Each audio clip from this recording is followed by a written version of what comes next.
Welcome, welcome, welcome. Well, folks, another day and another ridiculously brutal loss from these New York Mets.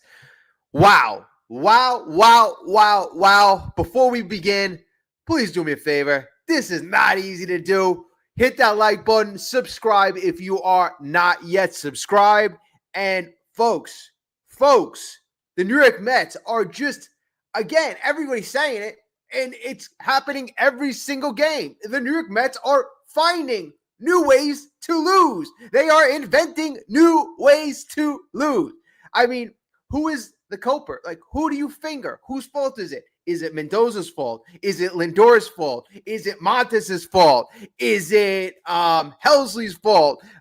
Is it Nimmo's fault? Is it Mauricio's fault? Is it Static's fault? I mean, there is so much damn blame to go around. I mean, it is just ridiculous. The game starts today, and, you got Reed Garrett. He's starting. We got a starter out there. And is that the solution? Is that the solution to our problems? Well, Frankie Montas has been struggling mightily. The Mets as a whole, as a starting pitching group, have been struggling to get far into the game. All right, problem solved. Have an opener, Reed Garrett. Maybe he goes 1-2 strong innings, and then you get Montas possibly going into the 6th, 7th inning, right? Wrong. Honestly, Reed Garrett pitched decent. You got Montas coming in the second inning, and I'm not saying he was, horrible. I mean, we've seen him be much, much worse. But at the end of the day, you get 3 measly innings and 75 pitches from Montas. And Montas doesn't even go to the 5th inning, doesn't even pitch in the 5th inning. So that was ridiculously unsuccessful. The opener. Fail right there. Fail number 1. All right. You know what? Let's just play good defense. The offense has been struggling. Let's play good defense. Let's support the bad pitching, right? If we play good defense, the pitchers, they may look a little better, right? Well, you know what? That failed in the 2nd inning. We had an opportunity for the New York Mets to get out of the 2nd inning, allowing no runs.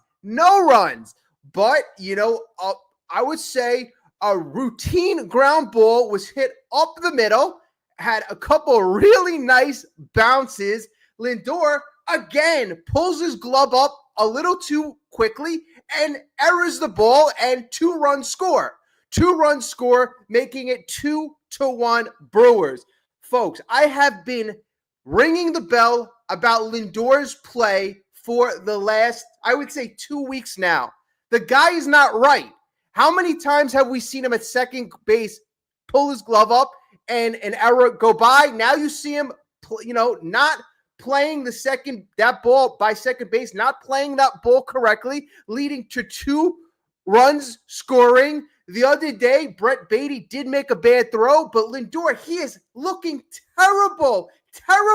Not only was he hitless today, not only did he have big strikeouts with men on base, but he's not even playing well defensively.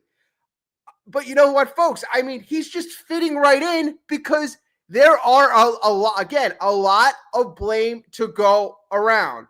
So as this game progresses, the Mets are taking out to a lead. You got Soto hitting a home run, Marte hitting a home run, and as a Mets fan, you are feeling a little hopeful. You're feeling a little hopeful. The Mets jump out, score 4 runs. They score a run in 4 consecutive innings. Wow.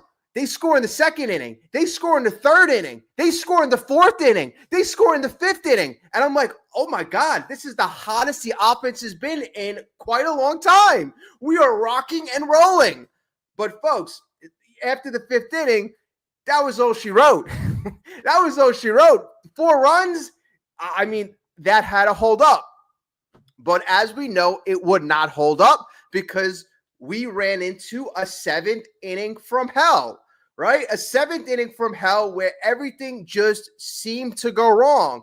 everything seemed to go haywire. And the Mets, again, made a lot of Mets-like plays in that 7th inning, right? So I heard on the post-game show, everybody complaining that, Reed Garrett, he should have went 2 innings. That would have allowed, even if Montas pitched 3 innings, that would have allowed you to eliminate bringing in Ryan Stanek. That would have allowed you to eliminate bringing in Ryan Stanek. I mean, Montas should have went more than 3 innings. Should have went more than 3 innings. That was the whole thing about getting an opener. You wanted Montas to go deeper in the game, but that failed. So, even if Reed Garrett goes 2 innings, Montas, who knows? Maybe he only throws 2 innings. 3 innings, 75 pitches. That was horrible. Even though we only allowed 1 run, but we are accepting mediocrity from a guy like Montas because he has been very below substandard. All right, so going into the 7th inning, you have Ryan Stanek replacing Tyler Rogers, and the inning started off with Bryce Terang singling on a line drive to Brandon Nimmo, and Brandon Nimmo, oh my God, could this guy at least make contact? Okay, that's another issue. All right, so then second batter, you have Caleb Duran, lines out to shortstop. Francisco Lindor makes a nice play finally. You got 1 out, 1 man on. Next batter up, Joey Ortiz hits a ground rule double on a fly ball to the right field line, and Bryce Terang goes to third base. So you have 2nd and 3rd, and you have only 1 out. Only 1 out. So now the New York Mets have an opportunity to, obviously, you want them to shut the door. Sal Frelick comes up to the plate. He grounds out to the shortstop, Francisco Lindor. Nice, easy play. Get the shore out. Well, if you remember this play, nice, easy play, they had to play at the plate. But Stanek didn't get out of the way. So Lindor looks to home plate, and Stanek's head is in the way. He could have threw the ball. I've seen it many times where a player throws the ball, hits a so-called teammate in the head, and obviously nobody gets out. All right, so Lindor looks home. Then he has to go to first base. The run scores, and now it is 4-4. 4-4. You could complain. You could say, Stanek should have got out of the way. He should have, but obviously this is the way things are going. When things are going bad, they go bad. All right, so the next play, you have Ryan Helsley coming in to replace Ryan Stanek. Hopefully, Helsley has his good slider, his good fastball, and shuts the door. No, that would not be the case. In fact, we have more drama. Next batter up, you have Isaac Collins. He singles on a ground ball to Ronnie Mauricio. In the scorebook, it says single, but it was a 2-hopper to Ronnie Mauricio. Bounces off Ronnie Mauricio's glove into left field. Joey Ortiz scores, and it is 5-4. And the Milwaukee Brewers score 2 runs, jump right ahead of the Mets. And Mets fans, right then and there, you're thinking, oh my God, Lindor, Stanek got in the way. He let up a run. Now you have Ronnie Mauricio, a so-called sure fielding infielder, erroring it. Oh my God, what could go wrong? A lot went wrong. You're hoping that that's it for the inning. But no, what we wrong? Oh my God. Okay, so the next batter up, William Contreras is at the plate. He is at the plate. 1 man is on the bases, and you have Helsley at the plate. On the mound. Helsley throws the ball kind of right down the middle, and you see William Contreras kind of check swinging, or like not really taking a full swing, but nonetheless, he hits a line drive to right field. Soto catches the ball. Soto runs in. Helsley runs off the mound. Okay, damage is limited, 5-4. Then you see the umps coming together. You see them waving Helsley back on the field. And then you see that there was a pitch clock violation.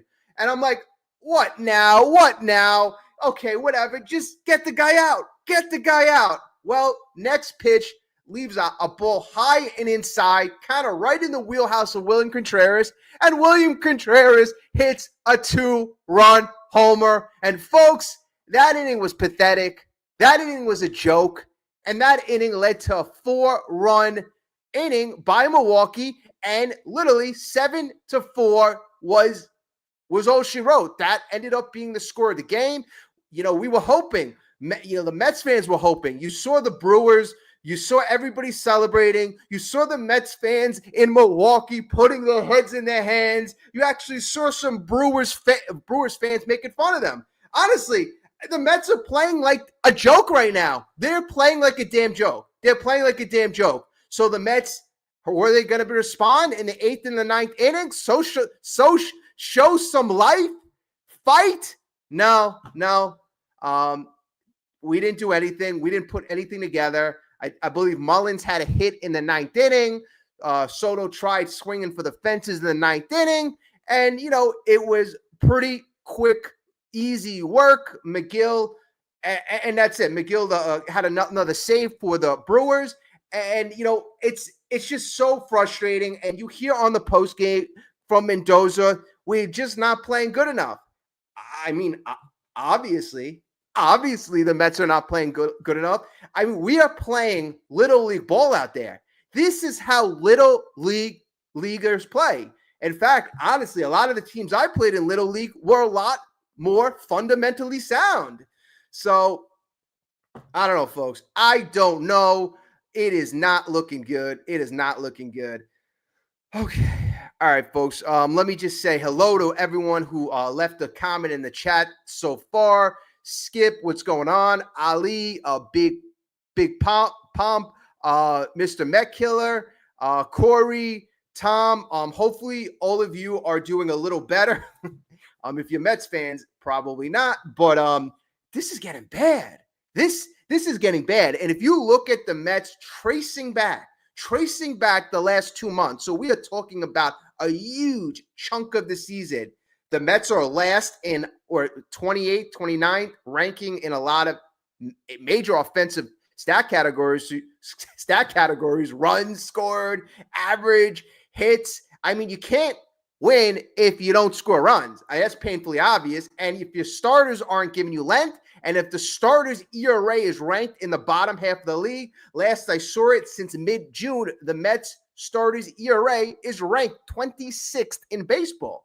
So you can't hit, you can't pitch, and the biggest strength of your team, the bullpen, you're really not using. So that's where the genius of David Stearns, Carlos Mendoza, they had to go to work yesterday and into today, and that's how they came up with Reed Garrett starting the game, hopefully to alleviate any disasters that would happen early on with Frankie Montas and a disaster. I consider the second inning, I consider that a disaster. I mean, when you have your so-called gold glove, platinum glove, your leader, number 2 in the MVP last year, Francisco Lindor, making an error on not a difficult play, not a hard play. Folks, that was a play that 99% of, every single level could make that play. That was a very easy play. He just picked his glove up a little too soon, and the ball went under his glove.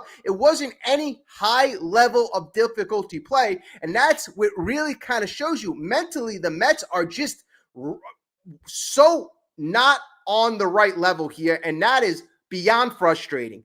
I'm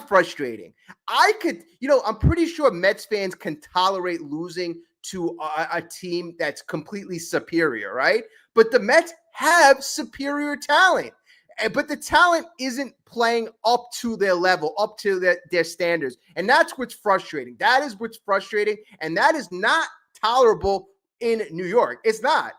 I mean, you can do that in Kansas City. You can do that in other places. But in New York City, when Steve Cohen is, and they are investing a crap load of money, $340 million to watch this. I mean, you go to Citi Field and you got to pay hundreds and hundreds of dollars to take a family out there. You got to pay ridiculous prices to watch this nonsense. I mean, it is just super, super sad. It's super sad. And I was hoping, and a lot of us were hoping that this would be a small a small portion of the season. Every season has its ebbs and flows, and the New York Mets would run into, obviously, you're not going to have a perfect season. You're going to have small losing streaks, but this is ridiculous. You go on a 7-game winning streak, and then you turn around losing 10 out of your next 11? And this is not the first time the Mets have had a sustained losing streak. And again, the Mets are they're about 12 games under 500 since mid-June. So that's a beyond bad team, beyond bad. So it's got to change. And folks, you know Carlos Mendoza, and I don't even want to go there, but I don't like anybody getting fired. I really don't. But when you have a top payroll team, a top 2, top 1 payroll, with Dodgers a little higher, so a top 2 payroll team in all of baseball playing, this bad. And again, I said in my last video, I put out a last video, and I said at this point you have Carlos Mendoza being exposed, right? You have him being exposed. Now, hear me out. I know the team is playing really bad, but the team is healthy. You're not waiting for Minaya. You're not waiting for Senga. The whole pitching staff is healthy, right? So you got that check mark. Virtually every hitter is healthy. You got that extra protection, or you got that extra hitter you were missing last year. Everybody said, oh, there's no protection for Pete, this and that. So you get a Juan Soto in the lineup. You juggle a couple things around. Now you got your center fielder in Mullins, and I'm not, saying he's an otherworldly center fielder, but he's a professional guy, this and that. But, there is no excuses. Everybody's healthy right now. Everybody is completely healthy on the team. Then at the trade deadline, you go out, you get some bullpen help. I mean, there is just no excuses. You need good decisions right now. And a couple of days ago, again, Carlos Mendoza said one of the most unacceptable things you can ever say if you want to be a manager long term. He literally said something that managers say when they believe they're going to be fired. Managers always want to have cover for their players, especially in New York, especially when times are tough. But the other day, Carlos Mendoza literally said, when it was asked, why is your team struggling so much?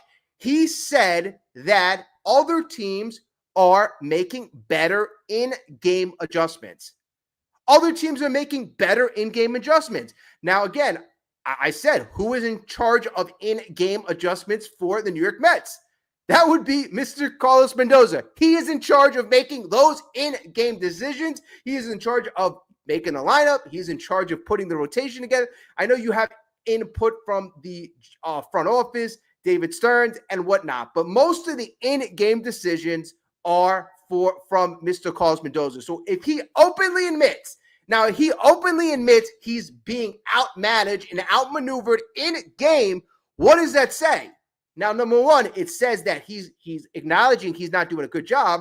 Or number two, it also gives me a question in the back of my head. If he's saying it, that the in-game decisions are bad, like, is David Stearns actually saying what he should be doing in game? Because I don't know. That was a ridiculous comment. And folks, it's just got to get better, or else changes are going to happen quickly. All right, so again, let's get to some of the comments. Big pump. DFA static, I'm all for it. You got to make moves. You cannot. This trend of failure, this trend of ineptitude has to end now. Static has had multiple opportunities to come through, and again, he's not doing it. His ERA is close to 6. I know the guy can hit 100 on the gun. I know he's got that attractive fastball, but you know what? The results, it's got to be results of business, and if the results aren't there, yep, that's fine. DFA static. Bring in Rico Garcia. Honestly, I liked Rico Garcia in the past, but I want to see some of the kids. I want to see some of the young kids down on the farm. I want to see Sprout. I want to see a Jonah Tong. I want to see some of the young talent down there. Rico Garcia, I'll take him in small doses, but I want to feel positive. There has been very, very little player development on this team. If you look at last year, you had Vientos being developed. You had, even players like Severino, Manaya, the pitchers, Quintana, like David Peterson, everybody taking it to a new level. This year, every single person across the board, you could say is underperforming. And even guys who came off, started the season off hot.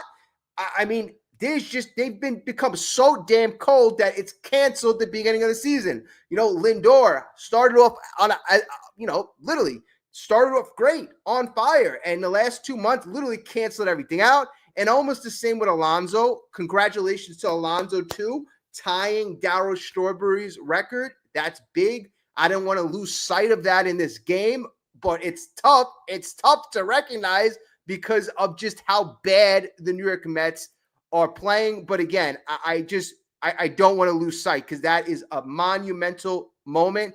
Alonso, his 26th home run of the season. He hit it off in the second inning off of Myers. So very big moment for Mr. Pete Alonso. Probably one of the only positive things that we can kind of say. Congrats, Pete. Keep it up. We need a lot more where that comes from. Unfortunately, we're relying on a very few limited amount of and that's the problem. You can't rely on 3 or 4 offensive players to carry a 9-man offense. That's silly. That's ridiculous. So, things have to change. And do you want to fire the hitting coach? Is that going to change the hitting approach right now? We got to do something. You can't keep doing what we're doing.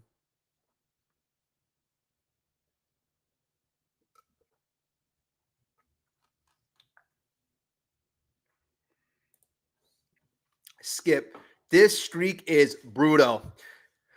I can't disagree, although I'd like to, but yes, it's beyond brutal. Ali, you're right. Fire Mendy. And you know what? The New York Mets, everybody, this is the thing. A lot of Mets players get offended. A lot of players always get offended when you talk about firing their manager, right? That's a normal reaction. No, he's our guy. We love the manager. We love him.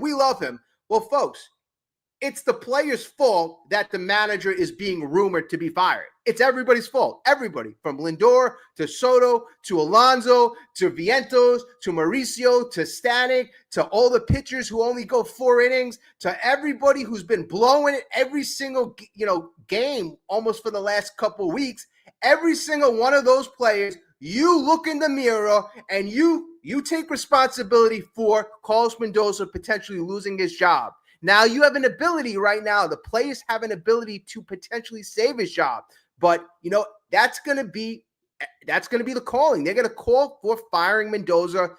It's going to become louder and louder and louder, and it's after the trade deadline, so it's not like fans could say, "Oh, trade for this guy. Let's improve the offense." No, one of the biggest things you could do right now is firing the manager, and it's all because of bad play. Players look in the mirror, and all you could do, if you want to save his job, just get better. Get better. Ryan Stanek is a bum. All right, that seems to be a common trend tonight. Juan Solo, bum. Mets are cooked. I'm not going there. It was the Brewers' fault, Corey. Brewers are playing phenomenal. And honestly, the Brewers, you give them credit. And every single time the Mets made a mistake, the Brewers capitalized.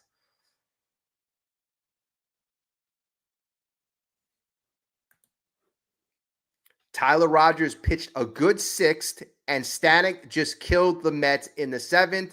Again, Stanek, it's my expectations of him coming in are very low at this point. Tom, you're right. How many runs does Soto drive in with the home run? Only 1. That's funny. I mean, it is kind of ridiculous how many solo homers that he's hitting, but And then also too, to like see Soto's approach at the plate. I mean, he's just clearly trying to jack one out of the park at this point. I mean, and at this point, I mean, it's just tough with Soto because he's either trying to walk or jack a home run. I mean, it's the whole approach of the offense is just. I mean, it's just.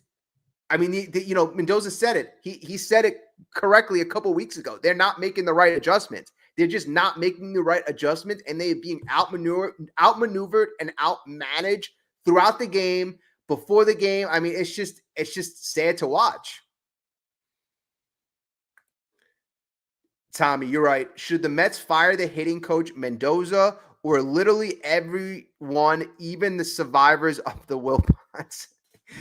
I mean, that's a lot of firing right there, but definitely, honestly, I think you definitely got to start off firing the hitting coach. I mean, I think that's a very simple answer right there. And then you go from there.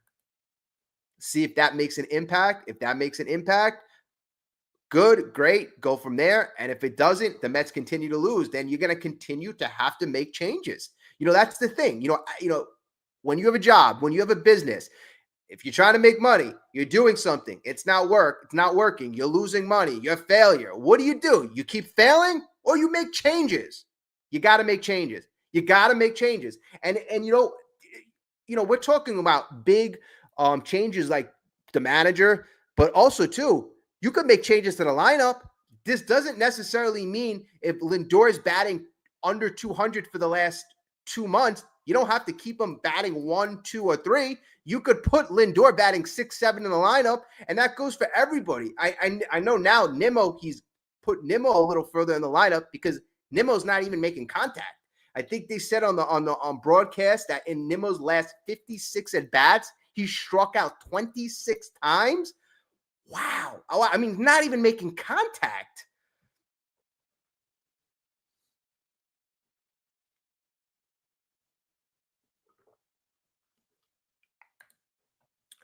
Hey, Robbie, what's up? I think Guy spelled bad, but I'm not going to complain about that.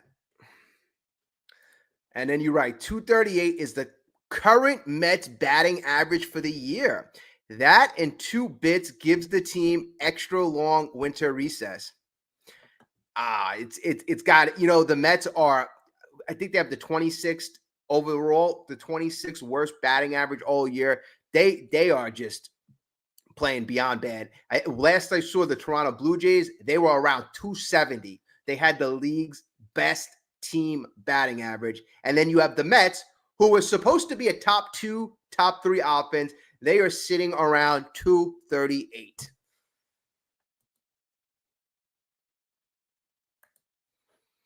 Kevin, great comment. Make a mistake, the Brewers will become wolves that smell blood. The Brewers, they're a good team. They are a good, fundamental, solid team. They don't have stars up and down the lineup, and you don't need stars up and down the lineup. You need to be fundamental. You need to be professional ball players, and you need obviously play defense, pitch well. The Mets are playing it's not a word, but if it is unfundamental baseball, or they're not playing fundamental baseball, and it's just apparent. You see it through the TV screen. You don't got to be there, and you see it. It was kind of funny when they were panning. Not funny, but sad. But sometimes you try to laugh when things are that sad. When you show the Mets fans in Milwaukee in that stadium, and you just see the disappointment, right? You see the disappointment, and honestly, that's how 99% of Mets fans feel. So you gotta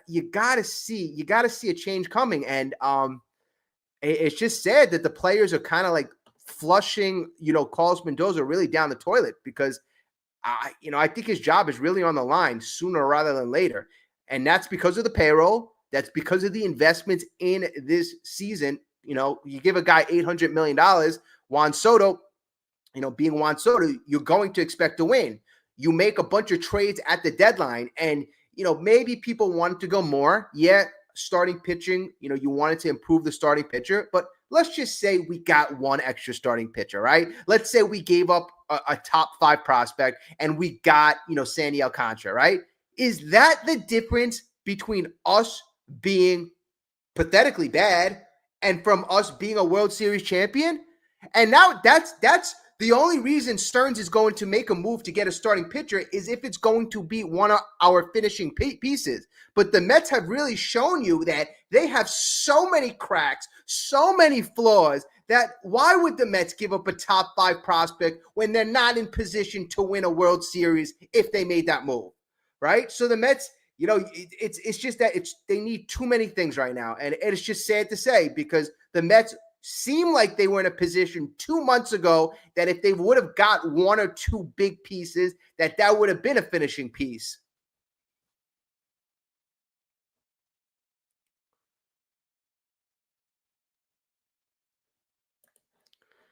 And Rob, you're right. Other than solo shots, how many innings in the last 10 games have they organized their hits to score 2 runs or more? Honestly, I don't know the answer to that. But, I do know that the Mets are having trouble stringing hits together. They're having trouble having offensive innings. And, so it's probably not a lot.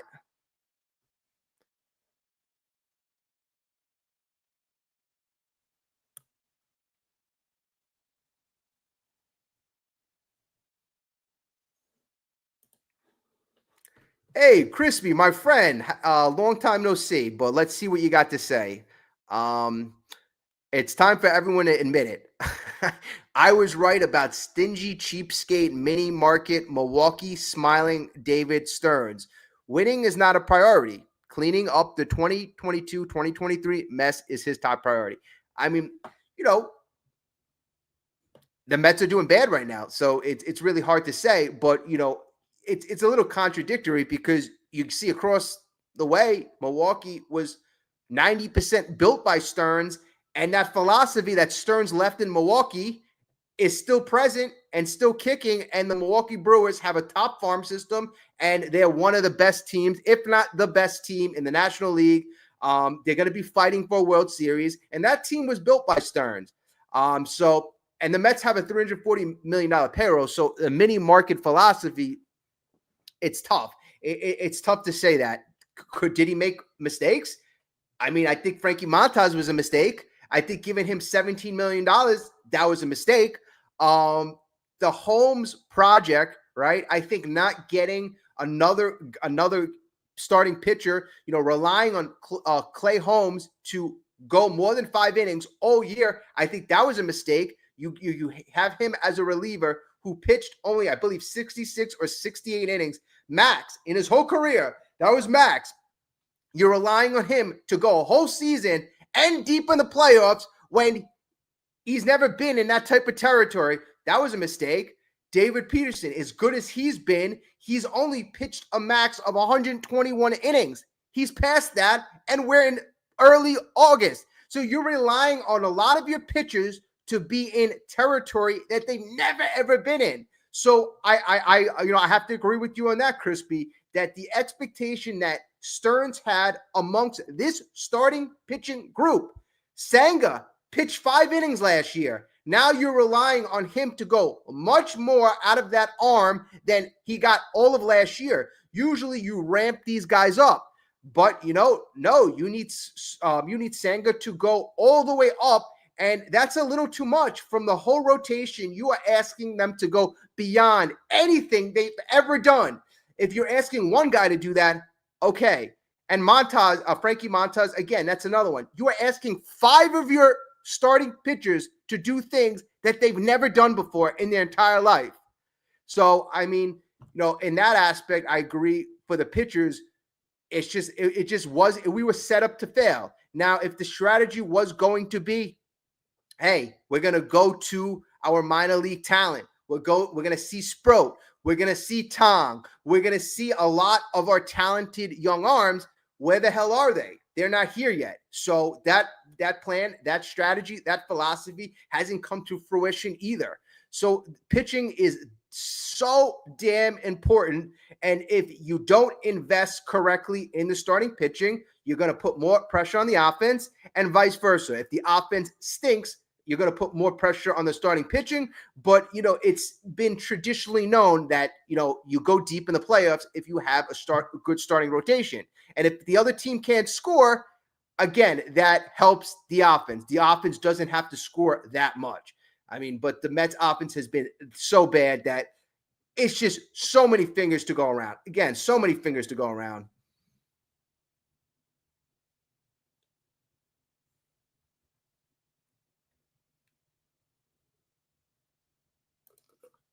Oh, what's up? Scott, my buddy Scott, just jumping in. Man, these games are brutal. Mets front office acting like it's May or June. Time is running out. Like, what is the holdup with making some changes? And you know what, Scott? You brought up one of the most important factors: the lack of urgency. The lack of urgency. And you're 100%, Scott. Scott, you're 100% right. There seems like no urgency. I mean, really, it's getting late very, very quickly. We're 4.5 games behind the Phillies. I mean, you got teams like the Reds. What are they, 2-3 games behind us now? It is just ridiculous. The lead that we had on some of these wild card teams was around 10 games plus.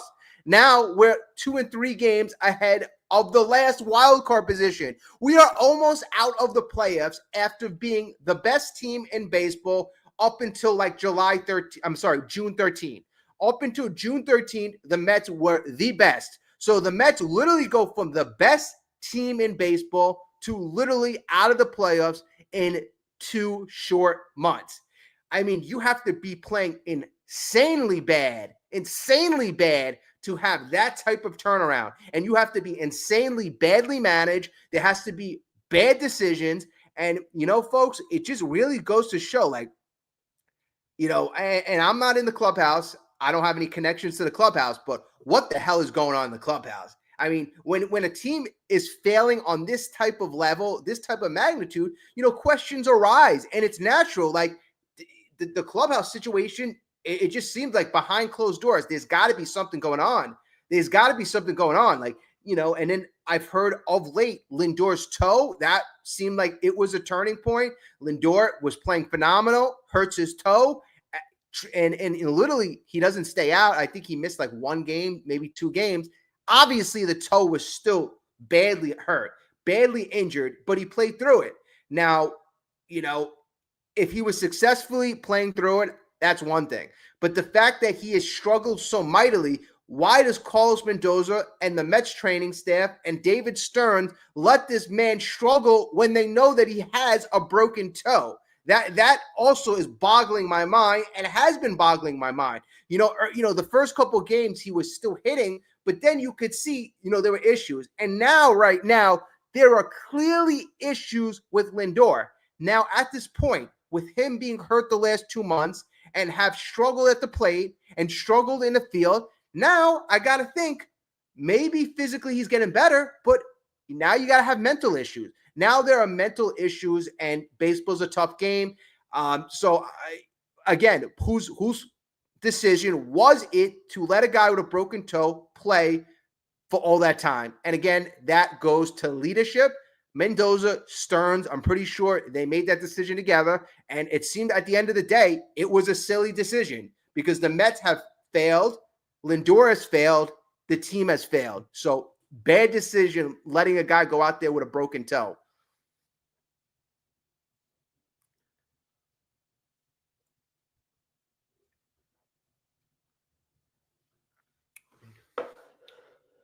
All right, I got to get more iced tea.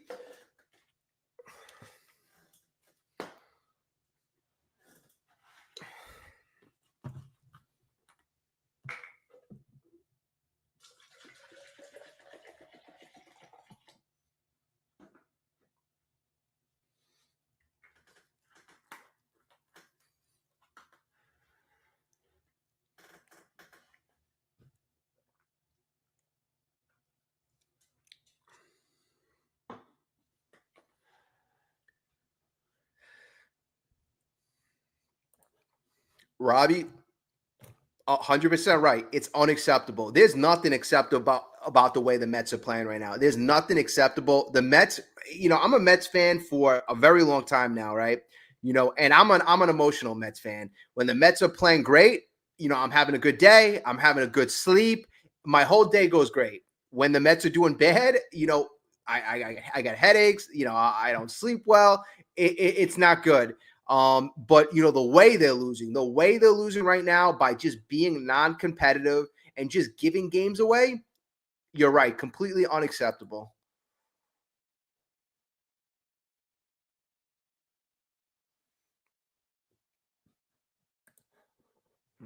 And Crispy, another great observation.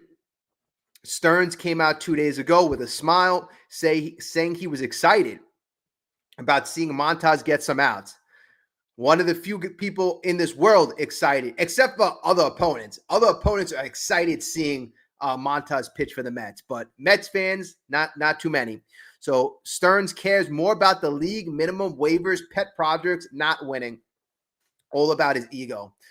Again, I'm not really inside the head of Stearns, but I gotta assume that most presidents, you look at Cashman, GMs have egos to some extent, but at the end of the day, it's got to be about winning. And if the player is not contributing to winning, like a guy like Frankie Montas, you got to make a change.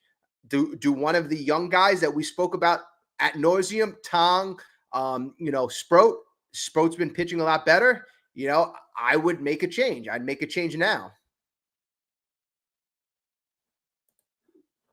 Rich boy, you're right. Sabotage going on here with this team. I mean, at least that would be an excuse. At least that would be an excuse. I wouldn't say sabotage. I would just say that the whole team right now is collectively playing inferior, and they are just not playing fundamental baseball right now. It's just so painfully obvious.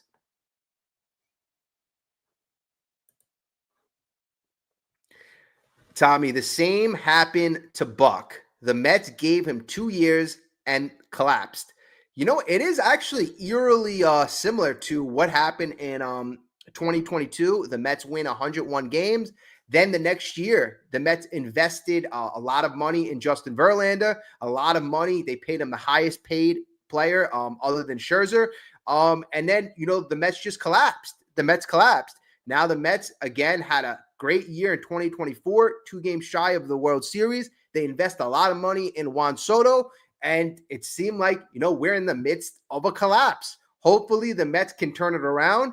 The unfortunate part right now is it's after the trade deadline. So you've invested assets into winning this year, and at least, it made me feel better in 2023, although I never like waving the white flag. At least the Mets would come away with some assets, Ryan Clifford, Acuna, and Drew Gilbert, although he's gone now, but at least we came away with some assets, and Acuna is not looking so great at the moment.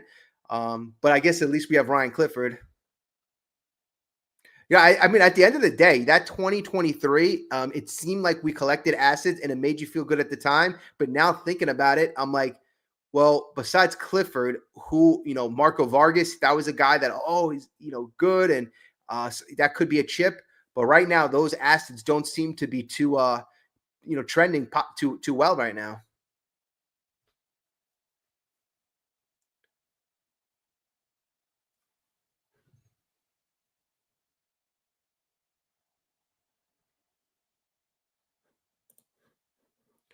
Robbie, this is a good question. Stearns is to blame too, and I agree with that. I think it's really more on the Mendoza and the players at the moment, only because the first couple months it was Stearns' team, and they played well. I know there was a lot of luck involved too, but also they played well for a sustained 1 year. The Mets from June 1st, 2024 to June 1st, 2025 had the best record in baseball. So that was sustained over a 162 game season. So I think Carlos Mendoza has enough on this team to be much, much better. Now, again, as I mentioned a few short minutes ago, the starting pitching staff has some apparent weaknesses. And again, that is where I would blame Stearns. But the offense, I think is much more talented than what they're putting out right now. They should be playing better.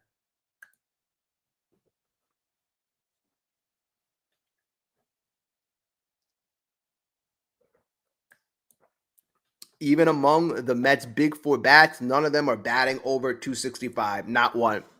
Yeah, it's not good. If you look at the Mets stats of the four big bats, assuming Soto, Lindor, Alonso, and Nimmo, I mean, if you look at their last 30 games, it's just, last 30 games, probably almost the last 2 months, it's beyond pathetic.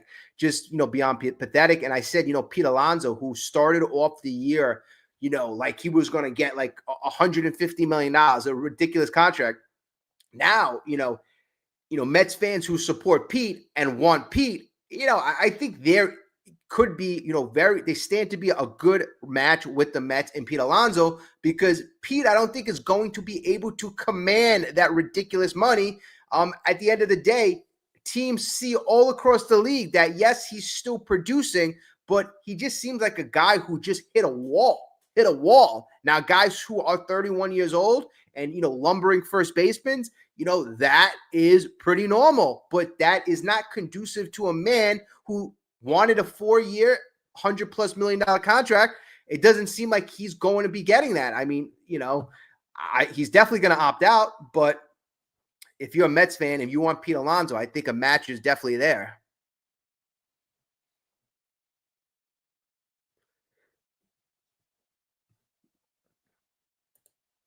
Almost no hit. Yep, the other night, almost no hit. And, that game I missed. I was at work, but I saw the highlights. Thank God I missed that game. But I saw Soto hitting that home run, and, I mean, obviously he broke the no-hitter. He broke the shutout, but at the end of the day, he's a leader on this team.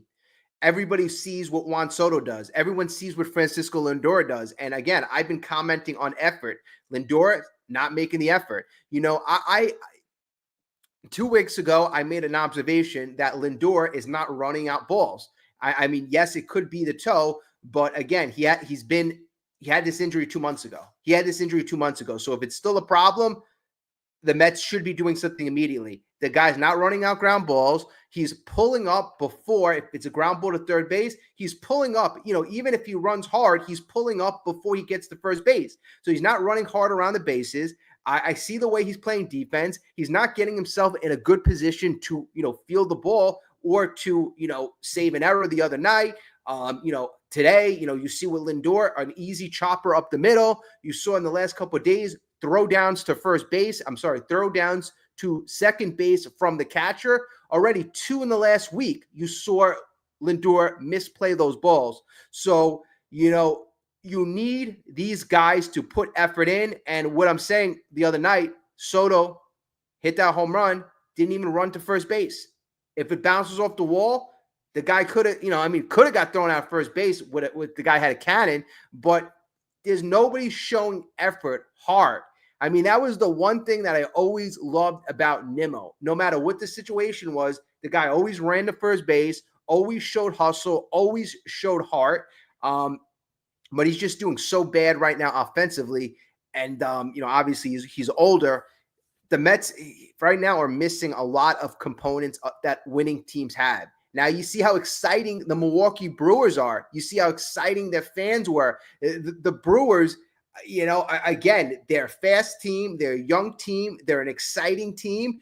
The Mets right now, I mean, you shouldn't have to rely on just 3 or 4 hitters. That's the problem in Excel. That's a problem in Excel, that you have 5 dead ducks at the end of your lineup, right? McNeil, he was batting 5th for, 2 or 3 weeks. And in my opinion, that never works out to end up positive. But, the Mets collectively have to get a lot of things changed quickly.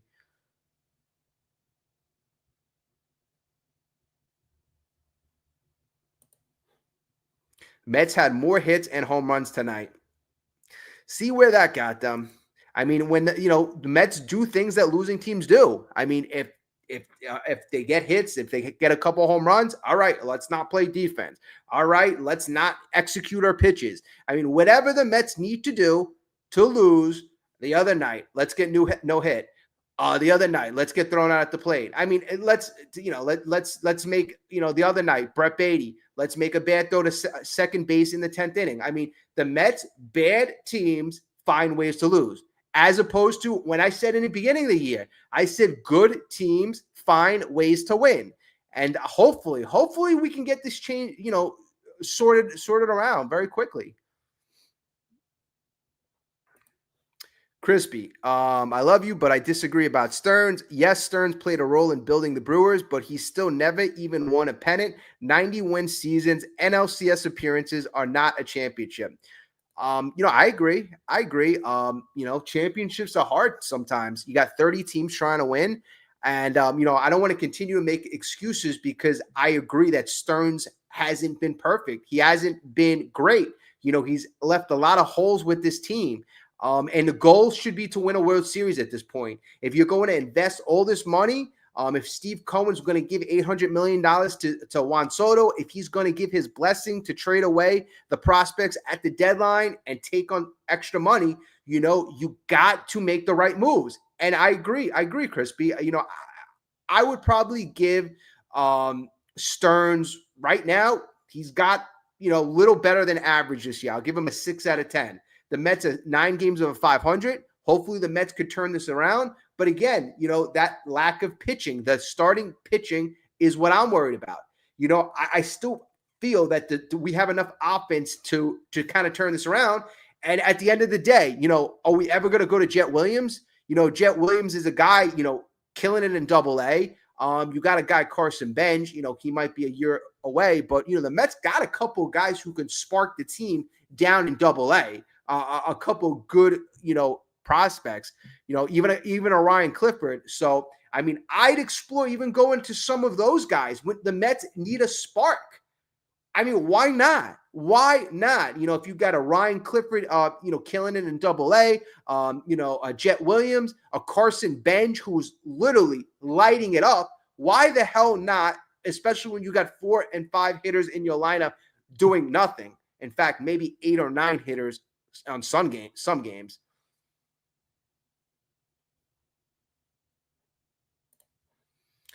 Robbie, there is no drive, overpaid players on guaranteed contracts, bankrupting Cohen.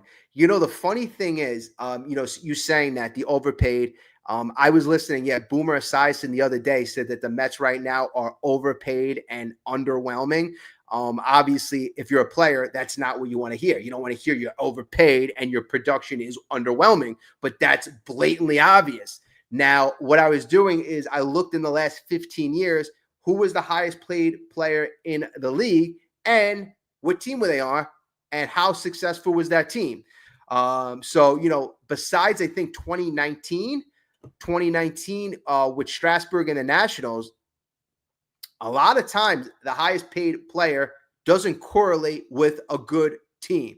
So, the Mets got the highest paid player in Soto, hoping this trend turns around. But when we had the highest paid player a couple years ago with Verlander and Scherzer, we saw how that worked out.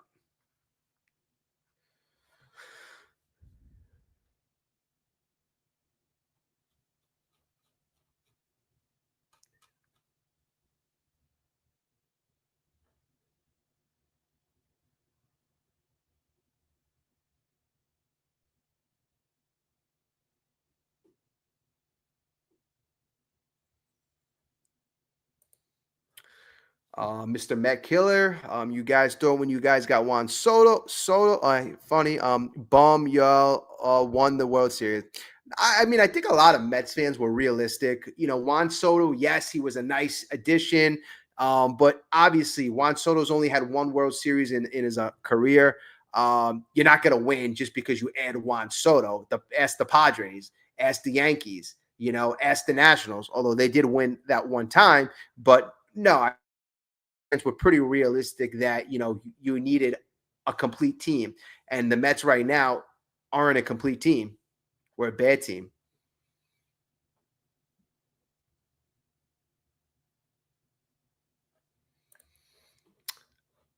Master of Coin. They do ruin my day also. I'm going to Tuesday night's game against the Braves. It's Billy Joel jersey night. I feel like my money is going to be wasted. I mean, honestly, at the end of the day, even if the Mets played bad, at least if you're a Billy Joel fan, at least you get a jersey. So I mean, that is good. And then also too, hopefully the Mets against the Braves. The Braves obviously have had our number. Maybe the Mets could somehow reverse this curse against the Braves, and hopefully that can help them jumpstart this team. I think the Mets have to gain confidence. Folks, the Mets are not a confident bunch right now. They're not. So I don't think that, Mets fans going out booing the team, I don't think that's going to help. It might make us feel good in the moment because, they've been playing, pretty sucky baseball, right? So booing them might make you feel good. But at the end of the day, this team needs confidence. So beating a team like the Braves that have traditionally pummeled them, I think that's a good way to start. That is a good way to start. Let them get some good feelings at home. But, I think this is what we need. I think we need a very good series to jumpstart this team. And again, hopefully it starts with beating a team like the Braves, because the Braves have sure had their struggles this year as well.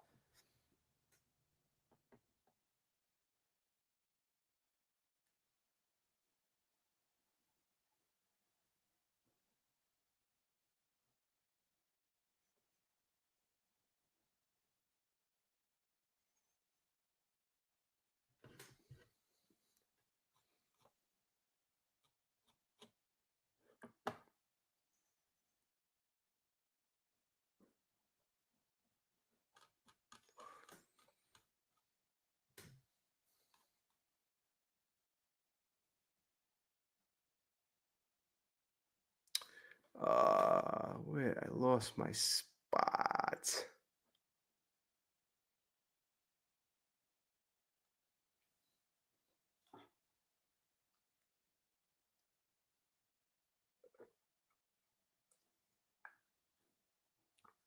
And Crispy, I'll say one thing too, to kind of your defense and the vaunted pitching lab, right? The Mets, David Stearns, known for the pitching staff lab, the pitching lab, turning, these mediocre to the scrap heap pitchers and, getting the best use out of them, like the Phil Matons of the world.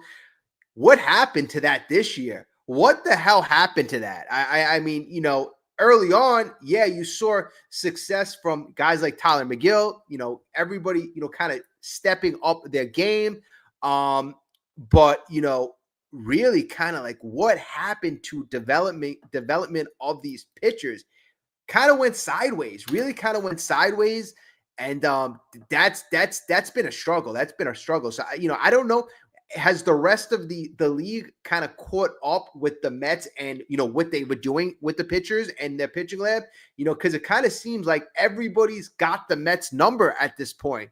And I think at this point, and maybe when Carlos Mendoza made that comment about adjustment, maybe he was also speaking to a guy like David Stearns. Maybe we have to make at this point organizational adjustments. Maybe our analytics right now, maybe other teams again have our number. I mean, behind closed doors, I think there's a whole slew of issues. But I think at this point, again, making changes and looking and analyzing everything is well worth our time, because what we're doing right now obviously is not working.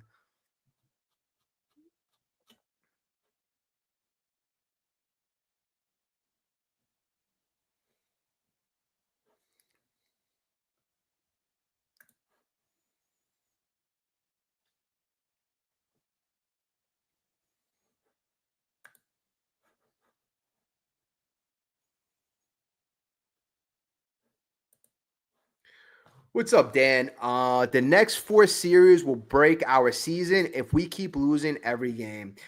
Yeah, you know what?